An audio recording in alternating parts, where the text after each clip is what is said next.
Hear that? That's now Crispy and McCrispy strips meeting Creamy Caesar sauce. Sounds extra crispy. Caesar sauce at McDonald's for a limited time. Ba-da-ba-ba-ba. Every team, every topic, everywhere. This is Believe. Rise up! Team Rise! Rise up! Team Rise!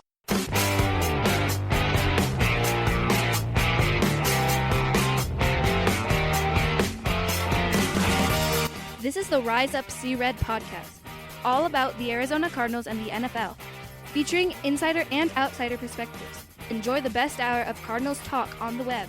Now here are your hosts, Jess Root and Seth Cox.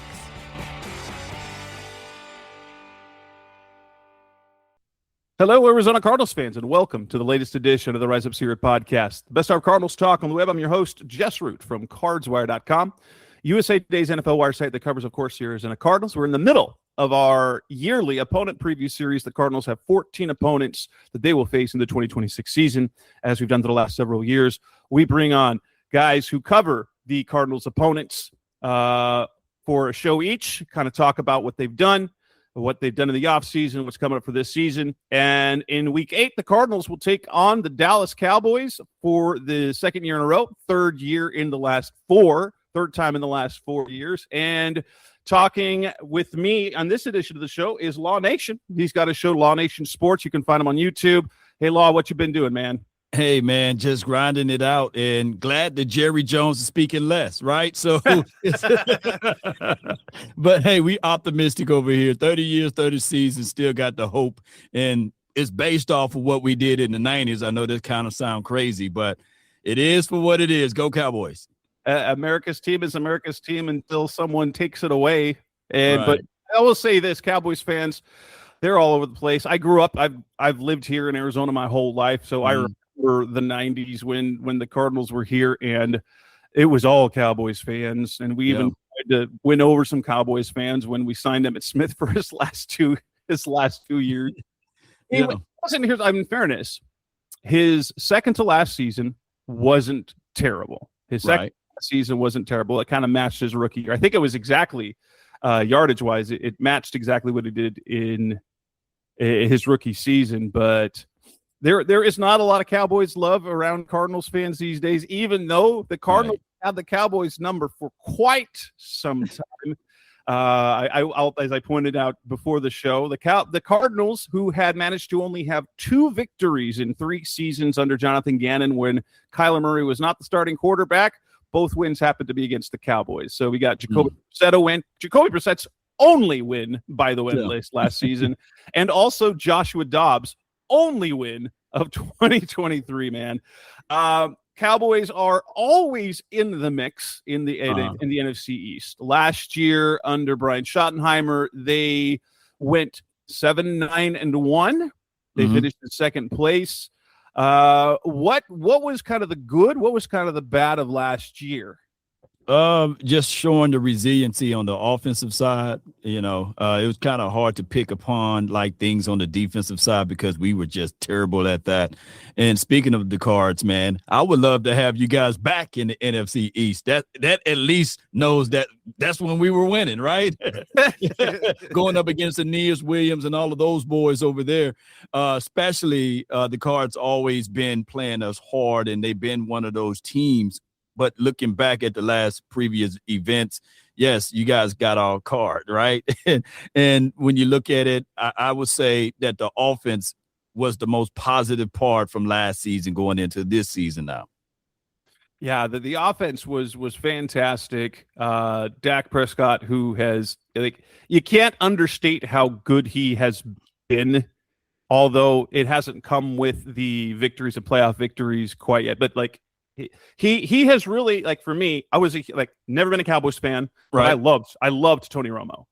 And Prescott has kind of reached that status in terms of quality of quarterback, because he's how can you dislike Dak Prescott with the way that he plays? And that's the thing that they had. But you had a great season from Javonte Williams. You got a great season from George Pickens. In a shortened season, you still got over 1,000 yards from CeeDee Lamb. was there anything disappointing about the offense, honestly? Well, red zone efficiency levels, out of all of those things that you mentioned, that was pretty good with the offense. The red zone efficiency level, we ranked out at 16th, 17th by most stats. And that's terrible, right? When you have number one, number two, respectfully, in offensive total yards, or to a degree of moving things and getting first down. So the Cowboys made it a point of interest this particular offseason. Coach Schottenheimer said that he will emphasize red zone. So hopefully we get better in that category. Defensively, obviously, the big move was sending Micah Parsons away. And as a result, the pass rushing production wasn't nearly as good. But you got some really dynamic players on the inside. You got Kenny Clark. You got Quinnen Williams playing inside. You had Jadeveon Clowney have a good year. What a really intriguing player for me coming out of the draft was Donovan Eziraku. How did he do as a rookie? He led most of the rookies in pressures all season until like the latter part. I thought that he was close but no cigar guy. Got to the quarterback but couldn't get him down type of thing. So hopefully now in this new system that we picked up a BT Jordan, who's a pass rushing specialist, maybe he can get home a little bit quicker. Us during this offseason, we also inquired a coach by the name of Marcus Dixon. No one in the last 2 seasons generated more pressures and sacks than his unit, and he was the D-line coach for the Minnesota Vikings. Now, just to put the cherry on the top, Jess, is we went and got a coach from your team, Ryan Smith, and they call him Coach Smitty here. I think that the way he coaches the secondary unit is going to be a plus for us. Our defense gave up 511 points. That's most in franchise history. I hope that we erase that by picking up a coach like the name of Ryan, and also scooping up a Jalen Thompson, who's been a dynamic safety for you guys. And we have a similar guy, not same, but similar, out of Caleb Downs, who's pretty much mirroring Buda Baker for what you guys have over there. So hopefully we can get these things going, and then down the stretch, maybe, just maybe, we do a good friendly situation of acquiring Josh Sweat. What are your thoughts on that? You know, Josh Sweat, man, he is their only pass rushing threat on this team. So mid-season, I could see it happening. Mid-season, yes. I could see it happening because the Cardinals, but like to go into this season, the Cardinals literally have no pass rushing threat outside of him. Like their guys, so they had 4 guys they kind of leaned on. They had 5.5 sacks combined between 4 guys. Wow. at the edge. And Josh Sweat, he had 12. Calais Campbell, he had 6.5, but they got nothing from anybody else. And it wasn't pretty. So if they were to trade him right now, it would be like, it kind of looks like we're giving up on the 2026 season a little bit defensively. If they were to trade Josh Sweat, they would really be giving up on the 2026 season, because they would have nothing up front that way. But let's talk about the offseason then. So coming up next on the Res Here podcast, episode of Cardinals Talk on the Web. Let's move on. Talk about the Dallas Cowboys offseason. They made some coaching changes. They did the draft, the trades, and free agency. That's coming up next on Res Red. The snack wrap plus Caesar sauce equals extra crispy chicken Caesar-y greatness. Sounds delicious. Caesar sauce at McDonald's for a limited time. Ba-da-ba-ba-ba. We're back on the Res Here podcast, Mr. Cardinals Talk on the Web, talking to Law Nation for Law Nation Sports Show, as talking about the Dallas Cowboys, die hard over there. They made one significant coaching change, as Schottenheimer replaced Matt Eberflus with Christian Parker. What's there to know about this guy, Christian Parker, who's now the defensive coordinator? Yes, he's young, innovative, got a lot of energy. He falls off of the tree of Vic Fangio.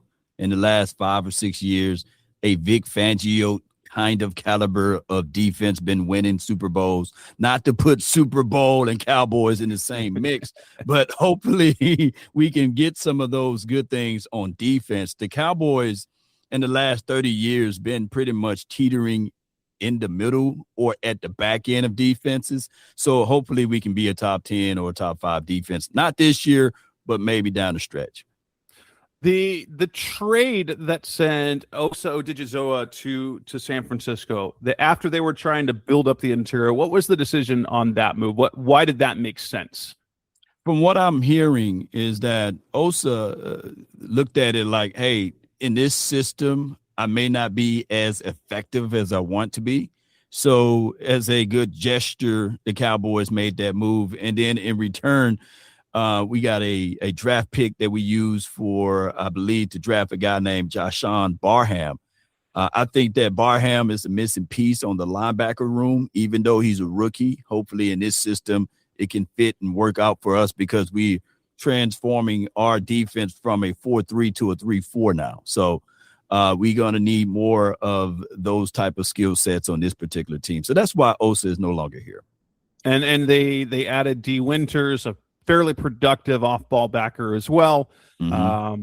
But obviously Cardinals fans know that Jalen Thompson, I will say this for what he was doing, he was fairly ordinary as a safety over the last several seasons. He's a solid safety, but he is definitely an upgrade about what they've been doing. And there's one thing that he does. He's very reliable on the back end. Mm-hmm. He made good money with you guys. Right. What is the view of Jalen Thompson? Now, before the draft pick, getting Caleb Downs, just the addition of Jalen Thompson by itself, how did that look? Well, the Cowboys gave him a large contract on things that they normally don't do, especially in that safety room. But they view him as a chess piece that they can play him on top of the roof, or they can play him down low, closer to the LOS, and do those things and be a hybrid guy inside the split, or he can play on the outside as the boundary safety. So from what I'm hearing is that he's going to be looked to do multiple spots. He's going to play free safety and strong and some nickel, believe it or not. So that way we can keep the teams guessing, and so we won't be so vanilla on defense. So hopefully he gets right on in here and be the star-studded leader at the safety spot for us. Were there any other impact losses in free agency? Well, I don't know of anyone that we kind of lost that was very much so impactful. Believe it or not, the main storyline been my guy, George Pickens, and they retained him. And he seems as if, though, it's a good look because he's not holding out or anything. So I believe that he's agreeing to play on that franchise tag for one more year. So everything else we kind of retained and kept. They also acquired Rashawn Gary from the Packers. You know, they were just returning the favor with the pass rusher. That's what they were doing. So you get Rashawn Gary. How much of an impact do you see him making? Dante Fowler leaves to Seattle. Right. Solomon Thomas, follows Robert Saleh to Tennessee. Peyton Turner leaves to go to Detroit. Right. He's just a kind of a depth piece. Jonathan Bullard. He's not terrible. He's not great, but he's a good guy. Especially he's played a lot of 3-4 defense. He's played with the Cardinals. What was it, like 8 years ago? And he was their best D lineman that year. What outside of what they did, anything else in free agency in additions that you really liked what they did? Well, Rashawn Gary, the veteran leadership that he brings to the table by us converting over to a 3-4.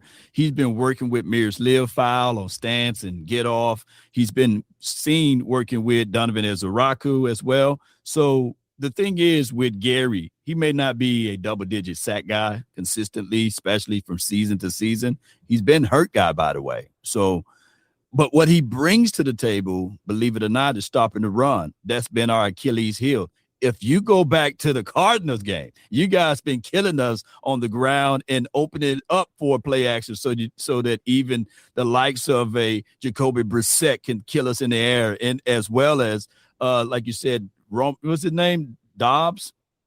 Yeah, Josh Dobbs. Josh Dobbs, he looked like Joe Montana out there, right? So that's what run game brings to the table. So hopefully, with all of that being said, with my guy Rashawn Gary, I think that it will open up an opportunity for us to be able to stop the run better. We go to the draft. The draft is where, 2 first-round picks. Cardinals fans, we were all talking about the Cowboys trading up. Hopefully we could get those 2 picks from that. Didn't happen. They ended up going with Jeremiah Love. It should be fun. But Caleb Downs, one of the, now granted, especially getting him 11th overall, as safety is not a premium position, but Caleb Downs is one hell of a player. And then you add in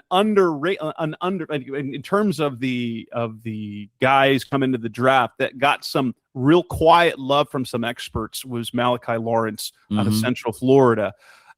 2 big-time additions in the first round to that defense. How good do you think Caleb Downs will be, even as a rookie?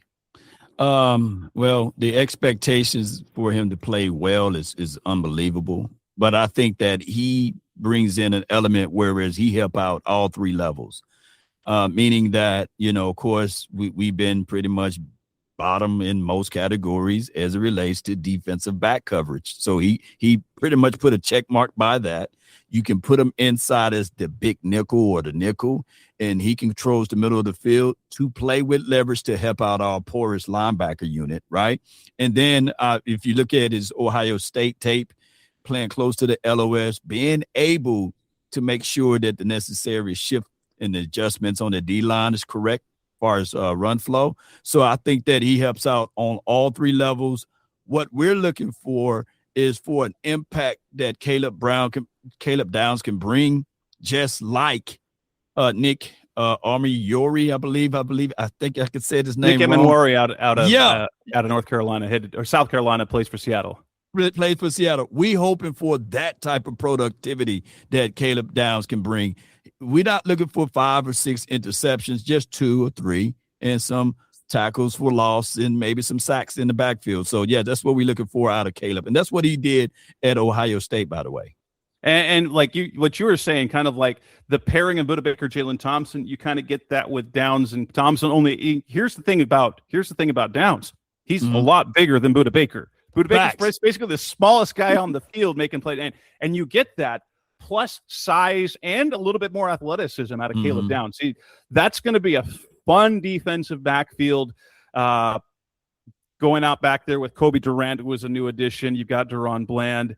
Caleb Downs, who kind of do a little of everything, because Jalen Thompson can as well, because he can cover nickel as well. You go now, Lawrence.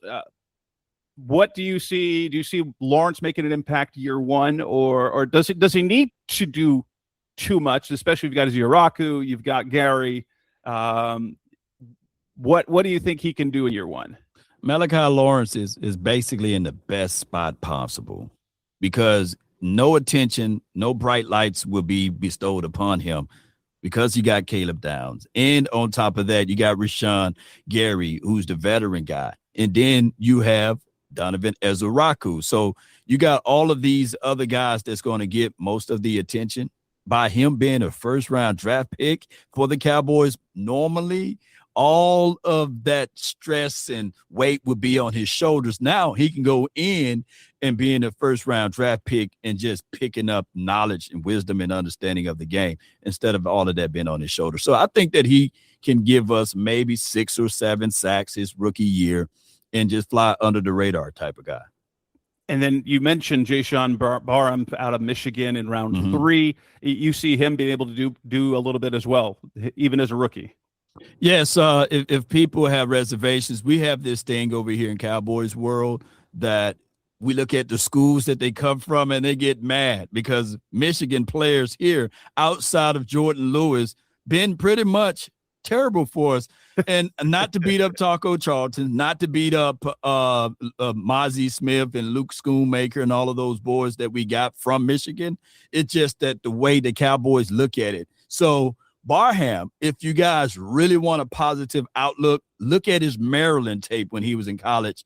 And that's why that's how the Cowboys are going to utilize him as an off-ball linebacker and put in situations to win in situational pass rushing things too. So look for Barham to be that type of player for the Cowboys year 1. their day 3 picks, Drew Shelton, tackle out of Penn State, cornerback Devin Moore out of Florida, edge guy LT Overton out of Alabama, and then in round 7, Anthony Smith, East Carolina receiver. Is there anything expected impact-wise as rookies this year? Or are they more looking toward the future, or the case where you're like, hey, let's see what he got? Depth pieces at the most, but fair to say that the Cowboys' biggest reservation on offense been the tackles, right? So Drew Shelton, who going to come in and fight for a spot, Terrence Steele, hey, he's been one of those guys that a lot of people been looking at and saying, okay, what is he doing? He's the veteran tackle here on the right side. And sometimes we see him making epic mistakes. And then, of course, Tyler Guyton, it's going into year 3 for him. So it's a battleship. Coach already lamented the fact that, hey, it's up for grabs. So you got Nate Thomas, who's fighting for that spot. So you throw in Drew Shelton, this could be a fair competition this offseason to see who can ultimately win. Now, here's the greatest part about it. Now, I'm not calling us the Cardinal Cowboys, but we did pick up Clayton Adams a year ago, and I think that the way he present things is physicality. And if you look back over the years of the Cowboys, not to spit upon my team, I think that we have been more of the finesse physical. Now, what I like about Clayton Adams is that he brings physicality to the play calling. So now we can be physical finesse. And that's why I like that this is all open for competition, fairly speaking. Yeah, Adams, with their offensive coordinator, was the offensive line coach for the Cardinals. It's obviously he's not the play caller, but he does have the ear of Brian Schottenheimer to kind of run things. And for Cardinals fans, it is very, very similar to what Harold Goodwin was under Bruce Arians. Arians was the play caller. He was the offensive designer, but Goodwin is the OC. He's an offensive line coach. It's kind of the same setup. Although, there are a ton of fans here who were very unhappy that the Cardinals lost Adams, but there really wasn't anything they could have done because they already had an offensive coordinator. They couldn't offer him that position. And so, but yeah, has the addition of Adams gone noticed? Has it been noticed by Dallas fans? Most certainly, year 1 last season, the way that Javonte been running, especially behind his pads and the play design, that even though Schottenheimer calls the plays, from what I'm understanding is that Clayton Adams installed them. Him and Connor Riley, the offensive line coach here, it's all about physicality up front. And if you look at the Cowboys' interior play, especially Cooper Beebe, and then we went and drafted Tyler Booker, one of the better studs at guard coming out last season. And then, of course, Tyler Smith, his name is class personified. I think ESPN ranked him as number 1 guard in the National Football League. So now that you got power inside and you brought back double A gaps running through those lanes and B gap runs and all of those things, the GT counter trades and all of that, we like that. It's been so vanilla with Coach Mike McCarthy and Jason Garrett. Now that we got new wrinkles in for what Clayton Adams was able to bring, that's why a lot of us were looking at, if Jeremiah Love falls a little bit further, we could look at to drafting Jeremiah Love. But, you guys got him, so that's a good problem for you all now, That's a good one. Yeah. Coming up next on the Resident Spirit Podcast, Best Our Cardinals Talking Away. Let's move on, talk about what expectations are for the Cowboys in 2026. It's coming up next on Rise Up Red. We're back on the Rise Up Red Podcast, Best Our Cardinals Talk on the web, and our opponent preview about the Dallas Cowboys talking to Law Nation. We've got the 2026 season in a very winnable NFC East. The Eagles were the division champions, but they weren't by any means dominant. You've got Commanders who were down, especially with Jaden Daniels injured, but they were surprising as his rookie year. You've got the Giants, struggled, but now they added John Harbaugh.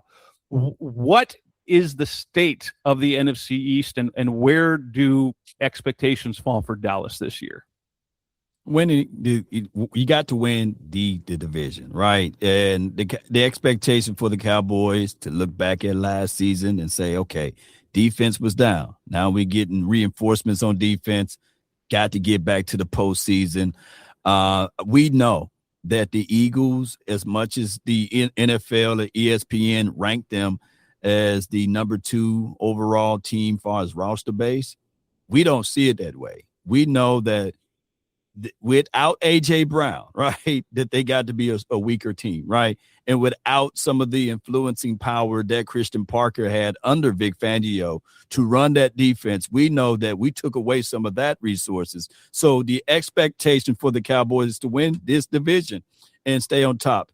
I'm not worried about Washington. Of course, Jaden Daniels is someone to really take a look at.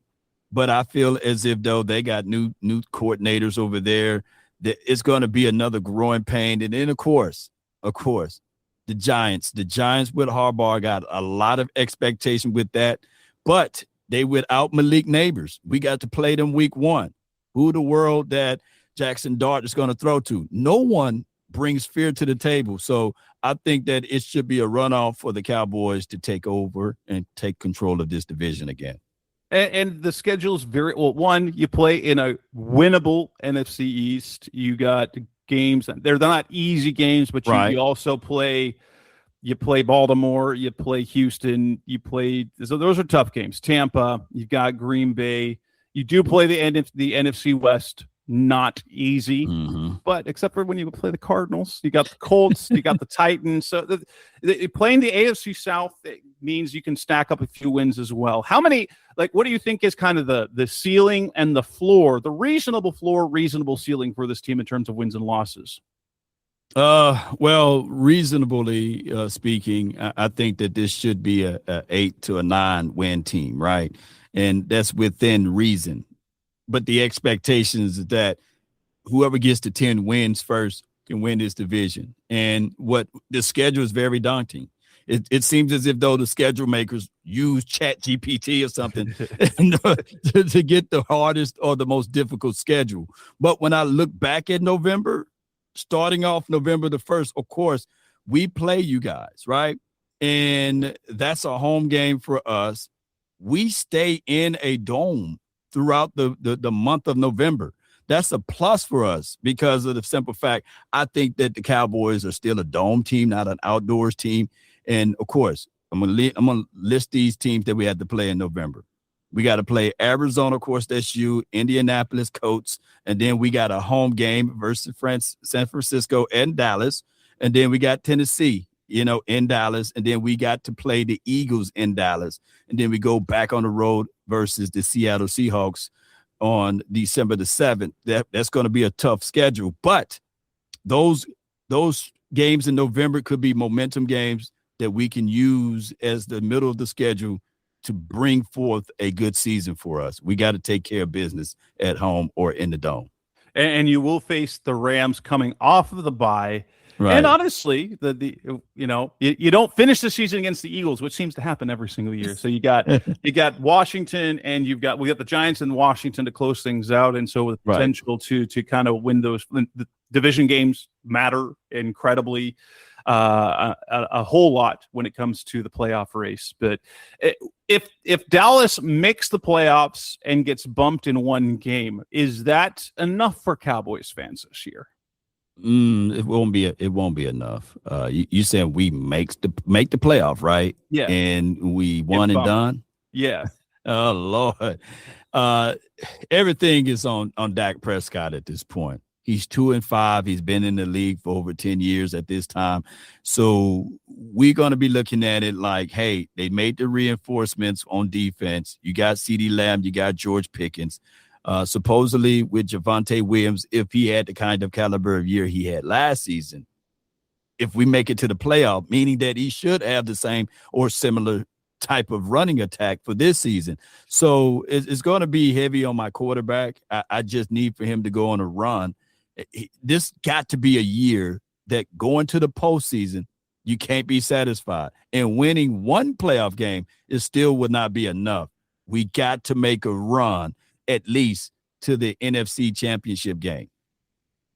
That'll be and we look at that 8-week game. Now, something I always do with every year with every opponent. How do Cowboys fans view that game against the Cardinals? Now, in terms of roster quality, Cowboys have a better roster. The Cardinals have also had the Cowboys number for quite a few years.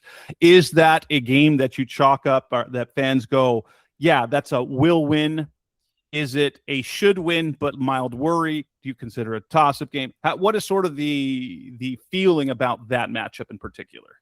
Well, before that game, we pretty much been on the road twice. We've been on the road with the Green Bay Packers and then the Eagles.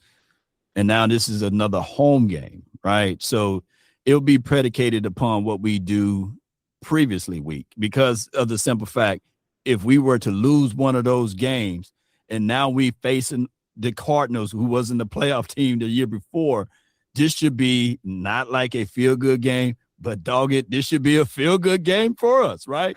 It should be. Yes. Yeah, it should be. But I still have visions of what Marvin Harrison did to us. You know, the last time you saw what he put my guy Deron Bland into a blender. Oh my goodness. That play was wild. I said, is that the father or the son? Because he had my guy spinning around. But we're looking for revenge for that. Unfortunately for you guys, right? We're looking for revenge. So we need to have the Cardinals game as a game that we blow the brakes off of you guys so that momentum can start in the month of November. All right. Well, that will wrap up this edition of the Rise Up See Red podcast. Thank you so much, Law, for coming on the show. You can check out, look up Law Nation Sports on YouTube. Where else can you find the show, man? Most certainly on Instagram and Facebook and on TikTok under the same handle, Law Nation Sports, man. Come on, check me out. I'm fun to watch. Come on, Cowboys, let's go. Well, if Cardinals fans are heading over there, they might be trolling you, man. So just be prepared. Be prepared. Let them know I believe. Come on, man. Thank you so much for the time. That'll wrap this edition up of the show. We'll be back with more opponent previews and more content from regular co-host Seth Cox as we do training camp previews, NFC West rankings, and more. But until then, thanks for listening. As always, we'll be back again soon. Thanks for listening to the latest edition of the Rise Up See Red podcast. Listen to previous episodes and subscribe to the show on Apple Podcasts, Stitcher Radio, Audioboom, or many other podcast platforms so shows are delivered directly to your mobile device. Please give the show a 5-star rating and always support the sponsors who support the show. We'll be back soon for the best hour of Cardinals talk on the web. Rise Up Red Sea, Be Red See Red, and of course, Rise Up See Red.